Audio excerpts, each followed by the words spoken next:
Well, good morning, everybody. On this Friday here, I've got a lot of content I want to share with you, and I'm going to give you a quick rundown of what's ahead in this video. We're, of course, going to cover the severe weather event that happened yesterday, which has been so far the busiest day of the year in terms of severe weather, including a tremendous amount of hail damage, plus several deadly tornadoes. We're going to follow that up with a quick recap of our moisture situation right now before we dive into the new forecast. And the new forecast, we know we have this omega blocking pattern setting up over the west, but it's the evolution of that into late March that's most critical. So we're going to look at that potential for a larger storm system later in March. We're going to talk about how long the colder air lasts, and then we're going to dig into new long-range information. Now, what I'm going to do is ahead of the bigger report that we're going to get next week from the Climate Prediction Center on their outlook for spring and summer, I'm going to review with you what all the models have said. I want to show you my analog support, and because I received so many emails and text messages about specific analog years, I want to talk about 1988, I want to talk about 2016, I want to talk about 2010. Those were the questions I was getting. And then I'll finish with a bit on South America. So all that's ahead of you. If you don't want any of that, you just scroll through, find the part you want, and we can go there. Okay, so this is it. This animation you've been watching shows the last 18 hours or so of radar across the country here. And the outbreak of severe weather that we saw yesterday that stretched from parts of Oklahoma, Missouri, and Arkansas through the Ohio Valley did produce a tremendous amount of damage. I'm going to show it to you on radar first, but I want you to actually see what some of these storms look like on satellite. Now, one of the things we often look for, just as a simple way to see the power in these storms, is we look for something called overshooting tops. And if I get you right up to where the sun was setting last night, I want you to focus in on these storms that were here coming out of Indiana into Ohio. And a few of these did produce deadly tornadoes yesterday, in addition to very large hail. What I'm talking about are these little high cloud features that are producing shadows. So this is on top of the main updraft of each of these storm cells, and it's actually penetrating into the stratosphere. And the more of those you see, the more vigorous the updrafts are, and the more capable they are of producing, the severe capabilities of these storms. And so this was a very rough go of it yesterday. In total, right now, the unfiltered reports are 647. That's through this morning. This map will continue to change as we get more information as the day goes on. And a lot of this was hail. You can see we had 8 tornadoes that were reported right now. But in terms of hail reports, 483 with 87 significant reports. That's a lot of hail. And I have just one picture I want to show you. Remember, whenever we show stuff on Twitter in a video like this, there needs to be permission given. But the National Weather Service's Twitter pages are already those public pages. So I want to show you just one here from the National Weather Service at St. Louis, just showing you some of the hail that fell.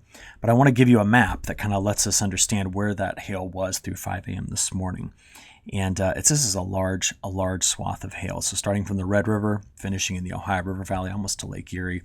This area in the central part of the country here, numerous streaks in here of hail measured by radar that was some places 3 to 4 inches in diameter.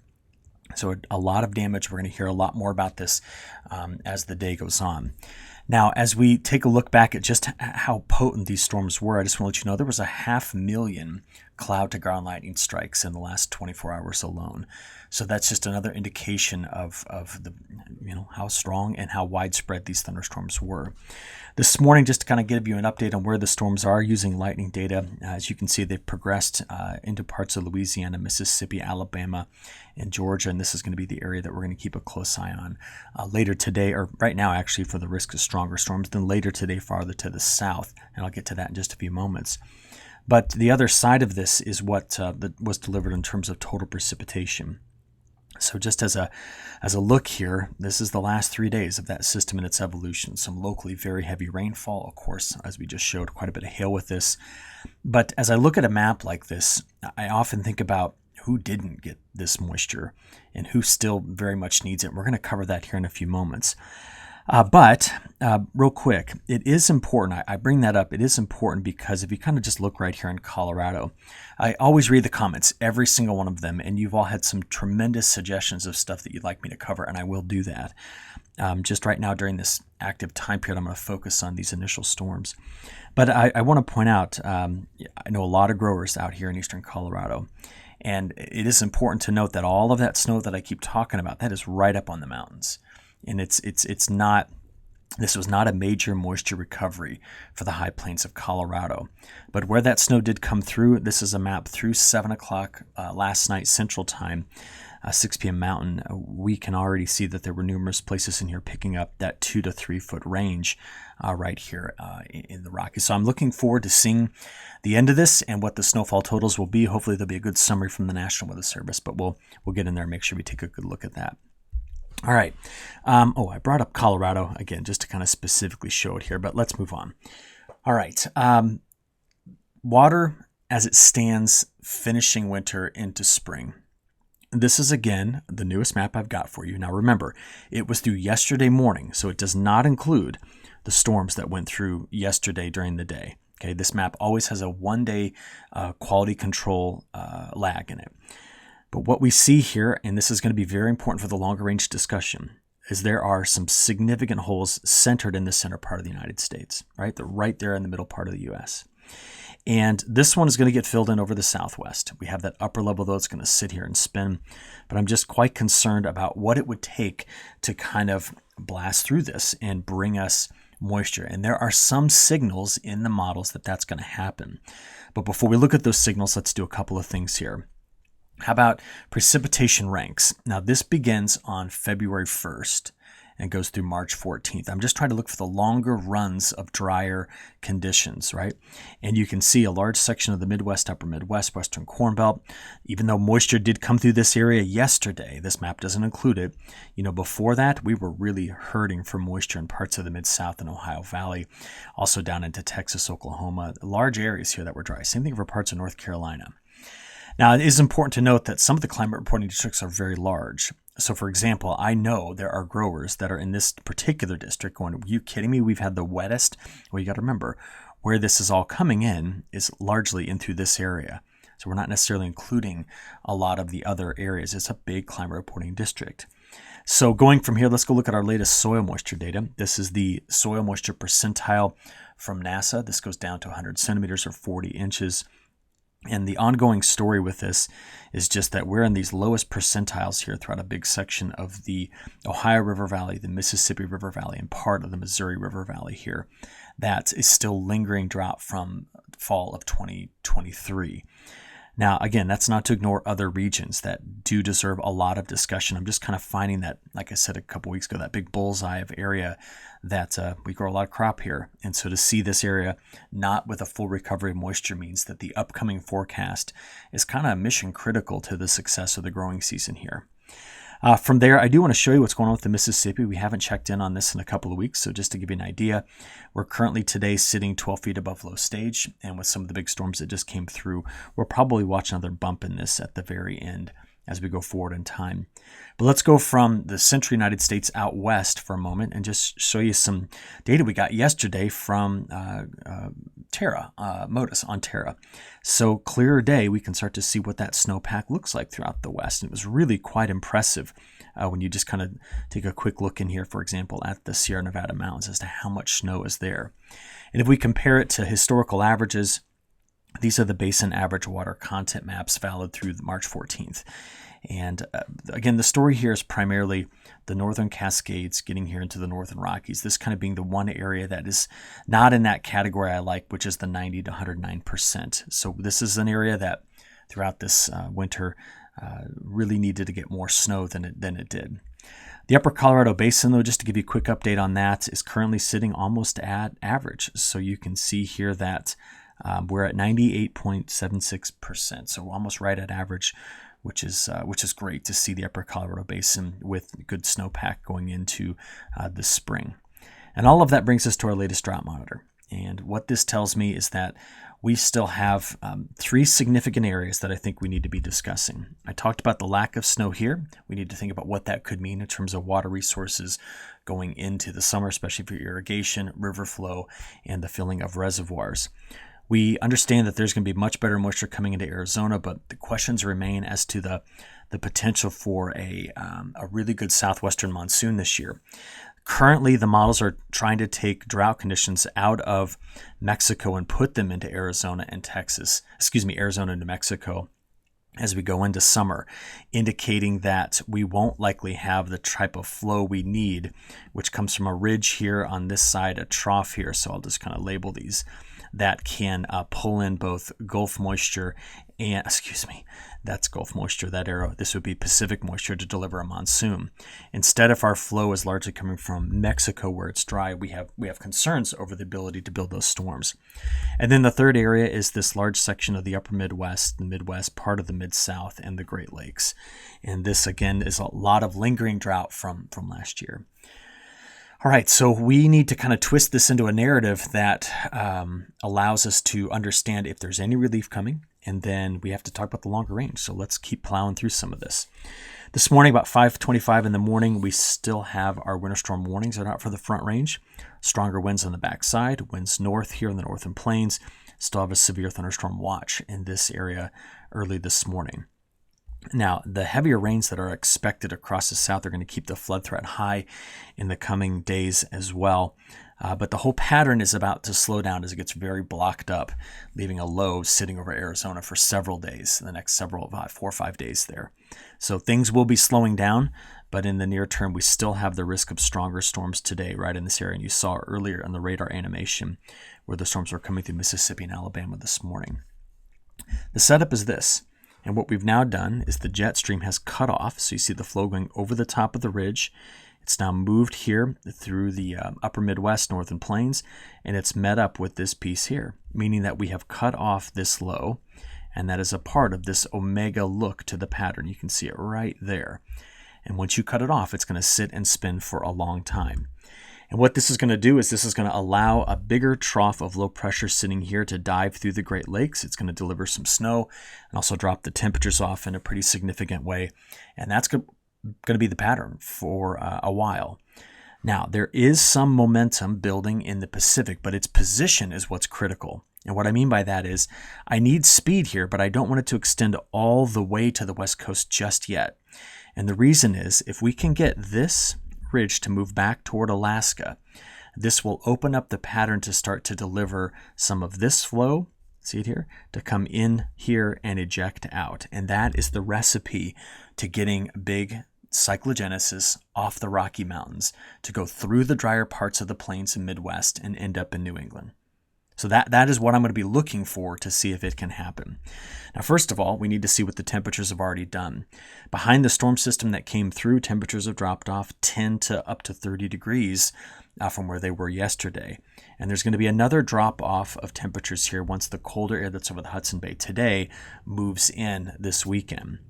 But the major change in the temperatures is really happening at the end of the month of March and beyond. And we did see that now the CFSV2 model kind of caved more toward the European solution. I'll show you that again in a few minutes. We talked about that a lot this week. Okay, so how about our first model run? Starting at 7 a.m. this morning, here's the progression of those storms. We now see that the flow is switched direction because of the upper level lows kind of taking over the pattern here as high pressure builds in from the north. So the snow now comes up from the south, from New Mexico into Colorado. Brief but very heavy snow squalls throughout this section of the Great Basin, well, the southern part of it getting into Arizona and Utah. And as we progress through the rest of the day, the front clears, and we're just going to watch for the stronger storms possibly to sit in this area throughout the day today. It's kind of walk back and forth over that. We'll just watch out for that, okay? So rain moves through the mid-Atlantic as well, and then what you're going to see is this is now tonight, getting into the overnight hours into Saturday morning. Let's pause it right here, Saturday midday. Nice little pulse of moisture coming through Texas. We want that. This is all associated with the bigger upper level lows. So let's get some showers in through here. Still snow running around the northern side of this. But our other low is here, and it's got cold air to work with on its backside. So this is Saturday afternoon at 2 o'clock, playing through Saturday evening. Notice a little frontal boundary sneaking through there. Snow squalls on the backside of this being enhanced by the Great Lakes, possibly some snow coming out of Manitoba toward the Red River Valley of the North, and rain down here in parts of Louisiana and Mississippi. This is Saturday night. Playing into Sunday, we end up here. And there could be some brief but intense snow squalls coming on the backside of that low. Now, where it goes after that is what I've been focused on all week. Okay, so can I show you the newest updates? We're going to look at that top-down view on the planet. Here's our omega block, okay? And there is the trough that delivers that colder air. This is through Sunday into Monday and Tuesday, right there. Now, after this, the pattern gets a bit boring. Northwest flow, cutoff low, deeper cold air east will take a little bit of time to exit, but that's not the setup to deliver any big systems. So you're going to go through a part of next week with some pretty boring weather until we get to about Wednesday night. There's a weak little trough that sneaks out here into Texas and runs right along the southern tier of the U.S. This will be next Wednesday, Thursday, and Friday. So we'll take a look at what that does in terms of precip. But as I mentioned, let's get that ridge into Alaska, because what this possibly does is, starting on Friday into Saturday, delivers a trough of low pressure into the Pacific Northwest. Then about there the 24th, 25th, and 26th. Do you see what the pattern just did? As soon as this moved here, the flow snuck underneath it, reinforced the trough of cold air here, invigorated the jet to make the turn over the mountains, and with a ridge upstream, this just gets the flow to come out of the southwest. And this is that time frame over which I'm watching for the potential for a big, Lee cyclogenesis event. That means storm system coming off the Rocky Mountains. So I'm just going to call it out here somewhere around the 24th, 25th, 26th. That is going to be ripping through there. Now, let's go back to the 24th and flip models over to the GFS ensemble. Is it there? It is. Let's now flip models and go to the European model artificial intelligence. And this was the first to kind of maybe pick up on the intensity of this. And I'm going to tell you something. Let's just play the game of pretending that this is 100% accurate. If you get a system that hooks out of New Mexico, Oklahoma, Texas, right here, look at this. Look at the base of this trough. This is 11 days from now. And it rolls right through Chicago. That little hooker right there is going to be, holy cow. I mean, that when systems hook hard like this, that could be it. I mean, that would be a huge system to watch roll through the country. And this means we finish March stormy, we finish March cold, and we're going to have to wait for the pattern to evolve into April before anything begins to kind of moderate. So with all of that, can we look at the models real quick? Starting off GFS versus the European. We've seen what's going on through this weekend. So there's the low coming through Ontario, through the Great Lakes. There we go. The rain finally clearing the southeast here.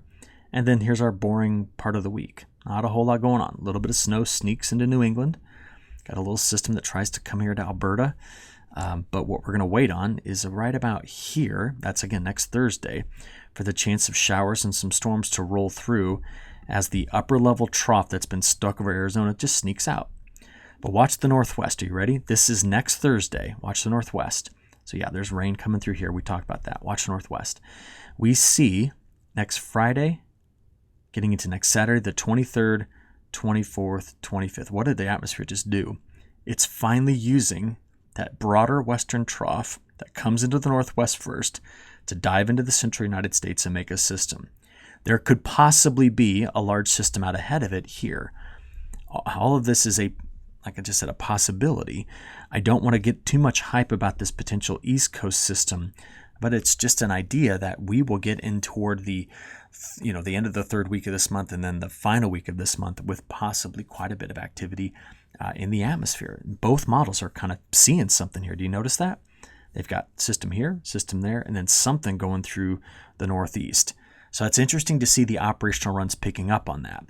Now, what are they doing in terms of total precipitation? Here's the European model. Let's play this out through 7 days and just get an idea. That's 7 days out. That's what we expect. So here's a lot of boring weather while the low that's over Arizona just sneaks across the south. Okay, so you can see the heavy rains that are possible down here. We've talked a lot about these rains.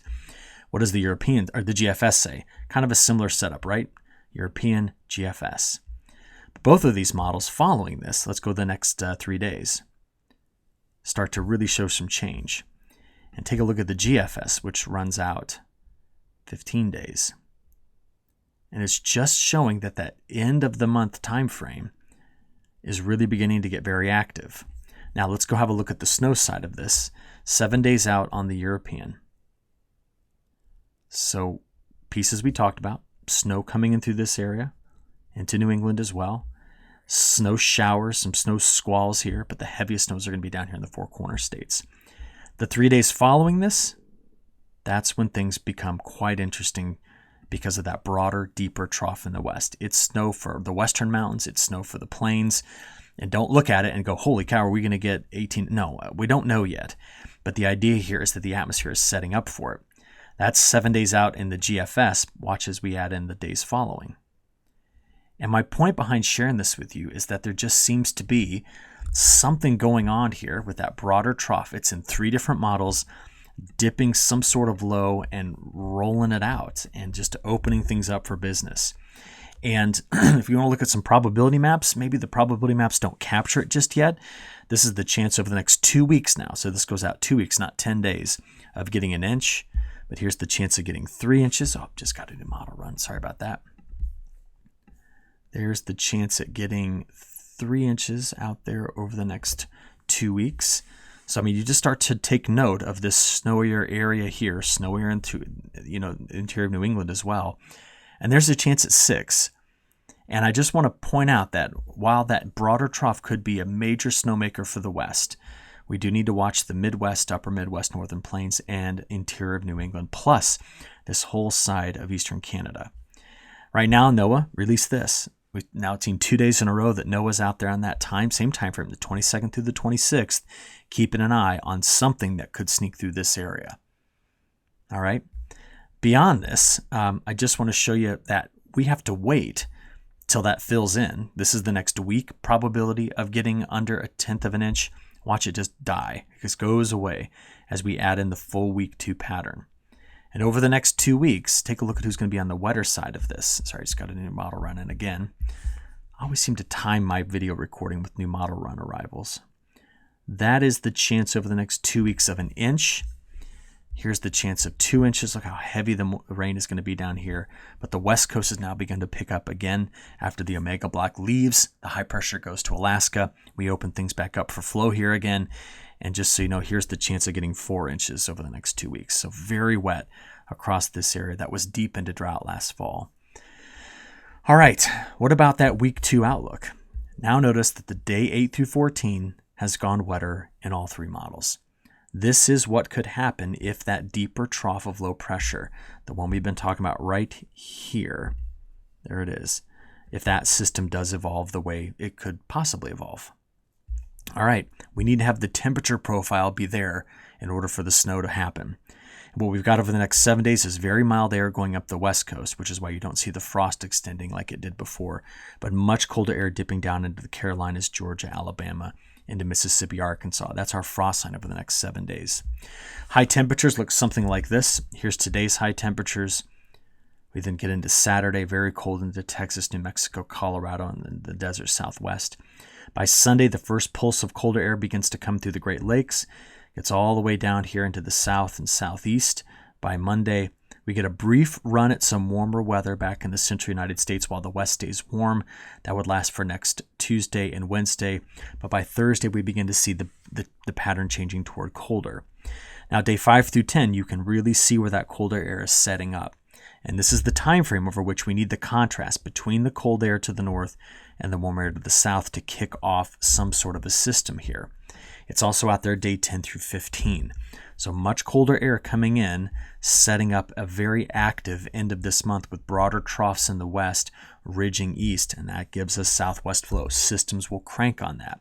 And it's not just the GFS that sees it, it's also the European. That's day 5 through 10. Day 10 through 15, very similar temperature outlooks. Okay, well, what about beyond that? Well, as I mentioned about 10 minutes ago, I said that CFSV2 finally caved more to the European solution. And what I'm talking about is the week 3, week 4 outlook. So we knew that week 1 was going to look like this for temperatures, but week 2 was colder, right? But now we saw the European model already giving us a cold signal, but the CFSV2 wasn't. Well, it is now. That's what that first 4 or 5 days of April looks like. And this is what through April 10th, 11th looks like, closer to or normal or cooler than average. And that now fully matches what the European has been saying kind of all along. So this is the last week of March, and this is the first week of April. Now, after that, I expect moderation. I do. I expect temperatures to moderate toward the middle of April and beyond, which means we're going to have possibly a very, very rapid plant at that point. But to assess and understand what that means and compare it to historical information, I'm now going to dig into the long range. So here we go, okay? In the longer range, so much of our forecast information is going to be coming from the transition away from El Nino. And we've already seen some cooler water emerge here. We've seen the trade winds. They already responded about 4 or 5 weeks ago to this. And we got to watch these temperatures here. All right, we've made a big case for that for the last several weeks. All right, what is going on with El Nino? Well, the CPC did update their March forecast for El Nino probabilities. Now, remember, these are probabilities. These are not this. It doesn't convey any information about the strength. We see, though, that by spring, April, May, June, we'll be fully into neutral conditions. And we're going to watch throughout summer, into fall, and next winter, the building in or the increased risk of getting La Nina conditions in place. So they now have better than 80% chance by next fall that we'll be fully into La Nina. No information on how strong in this graphic, just in the transition.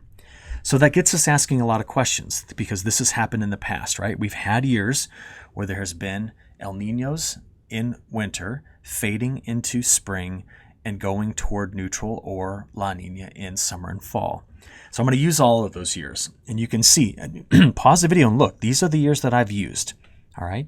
And if you look at all of them, this is what April tended to do. We looked at this earlier this week. While we may start off cooler, overall, we tend to be more mild in the northern tier of the United States in April.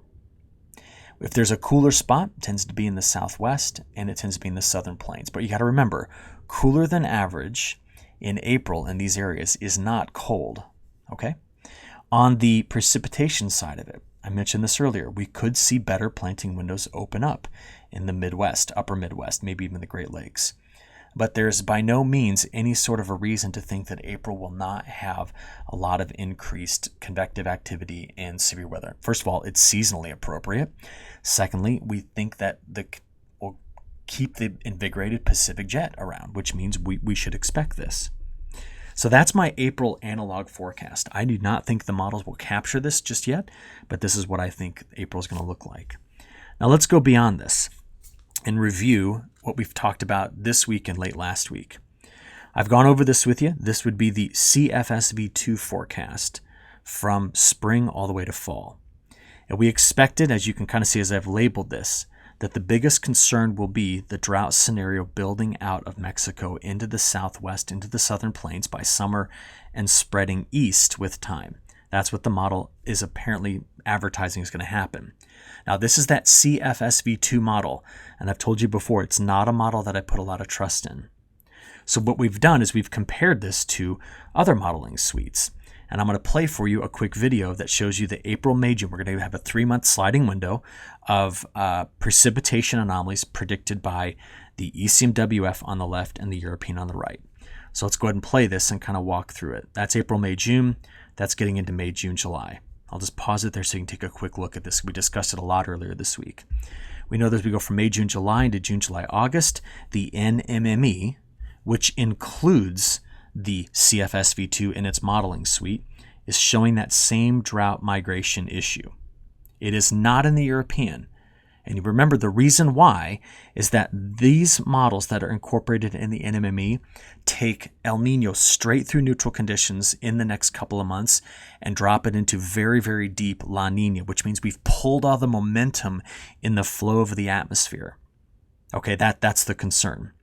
There are 2 areas on this map that the model is models are quite settled on. That would be Mexico and the 4 corner states. Can you see that? In both models, they've got dryness here. It's just in one, the drought migrates to the north and east, and the other, the European, it migrates north and to the west. And that gets me to July, August, and September. See the difference in where these 2 models are forecasting things? Completely different. Now again, big reasons. The European model has a slower progression through neutral conditions versus the models that are run over here in the NMME. Now, what do we do with all of this? Well, I'm going to go back to my analog technique, and I want you to look at this. This is what I've got for summer. The risk, when you look at all of these years, for warmer than average conditions, it's a bit higher here, hotter temperatures. I think most of this isn't necessarily in daytime heat, but overnight lows, because some of those years had very, very warm nights, not necessarily extreme heat during the day. Now, a couple of them did, like 83 and 88. We're going to talk about 88 to finish this. But take a look at the map over here on the right, precipitation. A lot of the Midwest, like through the I-states, Ohio River Valley, Missouri River Valley, was wet. We're a little drier in New England. The epicenter for dryness, when you put all these years together, was mainly down here in the Mid-South. Some years it was in the Southeast. Other years it was in the Southwest. So this is why I've been most concerned about ridging either here or here or here this year.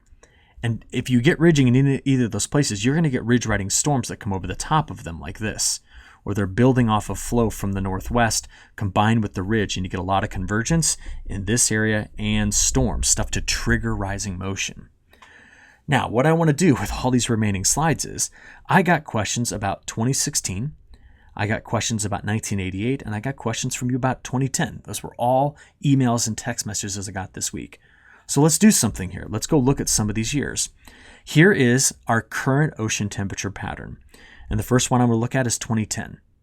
So on March the 14th in 2010, this is what our ocean temperatures look like. You can see the stagnant and dying El Nino, much colder water in the North Pacific, and cold water in the Gulf of Mexico, and cold water extending here in the Atlantic, but still a very warm main development region right here, right? So can we say they're similar? Yeah, I guess. I mean, there are some similarities I can't argue with here. But why we're looking at 2010 as a year is because of the historic Ocean Nino Index. And we've looked at this numerous times over the last several months. Now, when I made my composite maps, I took them all. But 2010 is right here. So that was the strength of the El Nino, and it had an epic crash here by the time we got into winter of 10-11.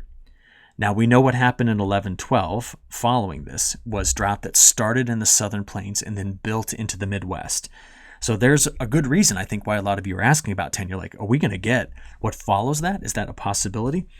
Well, we need to just sit back and discuss it and figure it out, because by July of 2010, we had gone from stagnant El Nino to full-blown La Nina. The Atlantic got very warm, and it got quite cold here and here. And that's usually a signal for heat and drought stress. We got the heat stress out of this, while the west was colder and the whole eastern half of the country was very hot, but most of that heat stress was not necessarily in scorching hot daytime highs, it was warm overnight lows. And what's very interesting about the temperature pattern from this time frame was how this all happened. So I pulled up a map showing us the low-level flow of summer 2010. And where did it place the ridge? Right here. In one of the three spots, I'm concerned about where the ridge could be this summer. And what did it do? We had flow that came around it just like this, lighting up ridge-riding storms all through this area here. Can you kind of see it?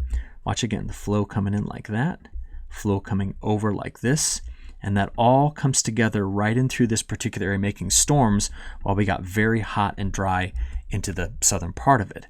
So what's different about 2010 compared to now is this. Let's go back. Let's click on this. Let's go back to February. This is a drought indicator map. Blues are wet, the warmer colors are dry. That's what February 2010 looked like. That's not what we look like this year. This is how March progressed. This is April, May, June, and July. Look at all that rain that came in here while we got very hot and dry in the south and southeast. I mean, June was just an absolute deluge of rain. It was too much. So humid, so wet, so hot, and this was what some of the problems were here. So is 2010 a good analog? I can't ignore it, but it's certainly starting off in a different position. We aren't here right now in March. Okay, what happened with total precipitation ranks that June? Take a look at the Midwest, upper Midwest. One of the wettest on record. California, very, very dry. The Southeast, very, very dry. So you want to know what 2010 is? That's what 2010 did. Let's go to our next year. This would be current ocean temperatures. Let's go ahead and compare them to 2016. Now, there are some similarities here in the Atlantic and in the Pacific, but not with this. That's much different in 16. You say, all right, let's walk through what happened in 16. Well, excuse me. I'm going to begin you in March of 16. Again, look how wet things were here in March of 16. As we go from March and we just play forward into April, May, June, and July, there was a lot of storms rolling up the midsection of the country. Now, what did the ocean temperature signal look like at that point? Well, in July of 16, very warm water moved into this area. And when that occurs, we tend to have major drought and heat risk west. If you get warm water that pushes into this region, and very weak La Nina beginning to show up, but you get very warm water in through here, you just tend to get big drought signals here. And look what happens with the flow. All of that big ridging, see the ridge there? There's high pressure here. Okay. Since flow cascading out of Montana, you get a little bit of spin up in the mountains, and it goes right over the top and delivers northwest flow and huge storms into this area. And that is exactly, let's go back. That's exactly what we got. So what I don't like about 16 is the heat stress it could be producing in the western United States. Major heat stress producer here. All right, what about the temperatures? This is what the average temperature ranks look like. Now, I'm including June, July, and August in this. You're going, wait a minute, didn't you just say there was heat stress? There was. Later, down here, we saw some very, very hot conditions during that summer of 2016. But again, it was a hotter and wetter summer. That was what it was. All right, let's get to our last one. You want to know about 88? Cold water here, cold water there, cold water here, and here as well. That's what July of 88 looked like. That's the triple whammy effect, if you want me to call it something, for massive drought in the midsection of the country. And this is what our precipitation ranks look like. I mean, it was drought that stretched coast to coast. Look at this. Who was wet? The monsoon was super active that year. And the reason why the monsoon was so active was because of this. The flow came in, troughs went into Canada, massive ridge opened up here. So what did we do? You had a low sitting here. We had flow coming around this ridge, and it just opened up the flow from the Pacific and the Atlantic. Huge rains there, excessive heat, excessive drought, and it was just, incredible in this area in 1988. Now, what about 1988? What in 1988, happened in February? It was very dry already in February.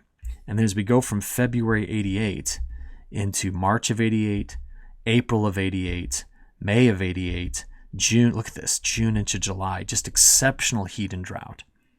You have to have a complete loss of momentum to get a huge ridge like this to build.